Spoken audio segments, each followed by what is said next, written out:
Hi, this is Christina Owens, and this is EDOL 721, last journal number 5 for 1.1.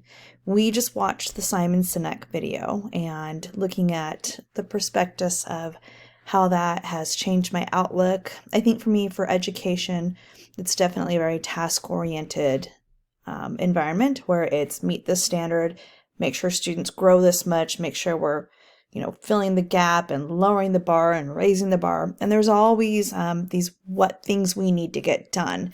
Education is very what oriented. And after kind of watching the video and listening to Simon Sinek, I realize for myself, I'm pretty good about this, but I'm still transitioning. It's why are we doing this? How are we going to get the outcome? And what's this going to look like? So for me professionally, this has definitely changed my mindset. I think it's important that, especially with the changes that we've seen politically with COVID and our students and the ethical ramifications that we're dealing with, we need to stop a little bit and we need to see how we are going to start having better student achievement and success. For me personally, it is building connections with my students. It's learning how they learn because they're learning differently now. It's how do I meet their needs? How do I help them socially, emotionally, and academically learn? And it's trying to figure out what all these things look like. I think as a leader, it's so important that we understand the how so we can get to the ultimate goal, which is the what. Right now, I'm more importantly looking at my students' emotional and social health. And I think once those things are covered, how do I best support those kids? And then, why am I doing this? Well, that's my job, but I need to look at the why. Why are kids acting a certain way? Why are they not academically doing so well?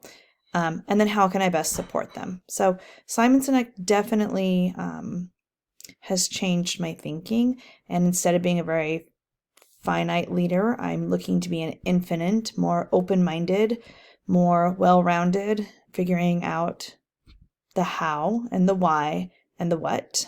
What's my how and what's my why?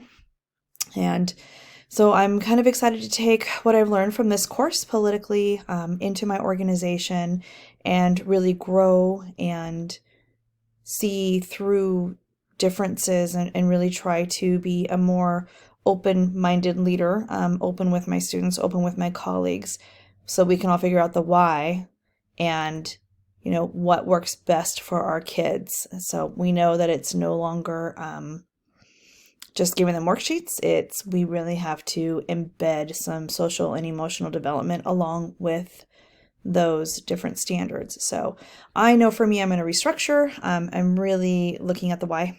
I think just, growing that as a leader and making sure that I take that into my next role as an administrator is going to be really important. And really trying to change people's mindset because it's not something they're familiar with. And I think that once people start becoming educated and really kind of flipping it and looking at the why first, we're going to have better success overall with our students and within ourselves and within the organization. So I've really enjoyed learning about this course through the course politically and kind of finding my own political style and really finding my own ethical values.